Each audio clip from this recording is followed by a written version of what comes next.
Magandang umaga po. Aba mo kang puspusan yan, pag-ehersisyo mo ah. Ilang araw na kita nakikita dito, tumatakbo at nagja-jogging ah. Siyempre naman po, baka magsisipa ako sa huli. Sige po, malayo-layo pa tatakbihin ko. Ricardo, galingan niyo yung pagwawalis niyo ah. Siyempre naman, expert yata ako dito.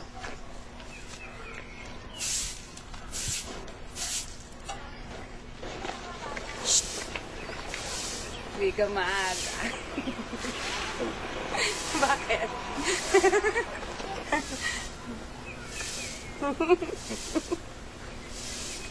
Hindi ka maaga. But of course.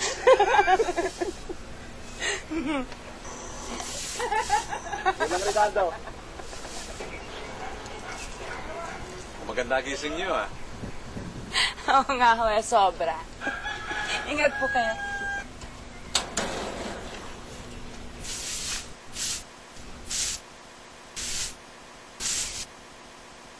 Magandang umaga po, Mang Ricardo. Magandang umaga naman. Kamusta kita? Wala nga ho eh. Nakakabwisit. Ilang gabi na. Isa lang ang ibig sabihin yan, Maria. Ano po yun? Magbago ka na ng hanap buhay. Wala ka namang mapapala dyan eh. Siguro nga ho. Siguro nga.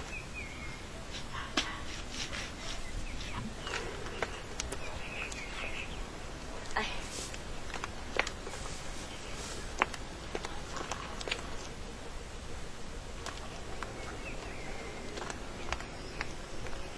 Matutulog po muna ako. Aba, sis!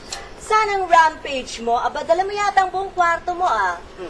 Magki-caregiver ka na ba abroad? Baka pwede mo kong i-join sa racket na yan. O kaya ihanap mo ko ng fiancé doon. Ano ka? Uwi muna ako sa amin. Sakit kasi daddy ko. Ay, Gusto na nga pagtrabaho. pa nga ako booking eh. Ilang gabi na. Hindi ko nga alam kung bakit. Ah, Di ba sabi mo may opening doon sa pinagtatrabahuan mo? Eh, kasi nagbabalak na akong magpalit ng career. Mag-apply kaya ako doon. ikaw eh, no, isang araw ko pa sinasabi sa'yo yun eh. Basta, ihanda mo resume mo at i-refer kita. O sige, mauna na ako, baka matraffic pa ako eh. Aasahan kong tulong mo ha. Thank you. Galingan mo yung pagki-caregiver mo sa tatay mo ha. Yung ka sa biyahe. Ako naman aakyat na akyat para mag-beauty rest. Para pagbalik mo, ready na ang lola mo sa career move. O, di ba? O, babush! Sige, bye-bye. Ingat! Mang Ricardo, una na din po ako. Mag-ingat ho kayo sa pagwawalis. Pagdasal niyo ho daddy ko Siya, sige. Mag-iingat ka. At huwag ka mag-alala. Pagdarasal ko siya. Gagaling din yun pag nakita ka. Sana nga po. Sige po, mauna na po ako. Sige. Ingat.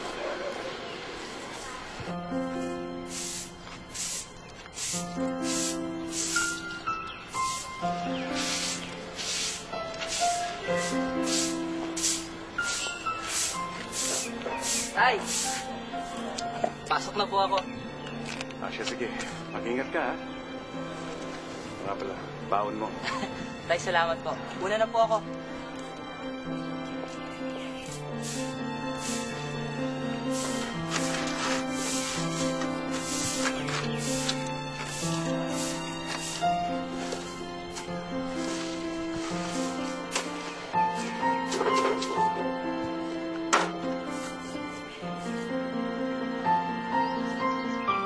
Isang araw na naman ang haharapin namin. Alam ko marami pang problema ang dadaanan namin lahat. Hindi na mahalaga ang pera o anumang bagay na meron tayo. Ang mahalaga, busog lagi tayo sa pagmamahal.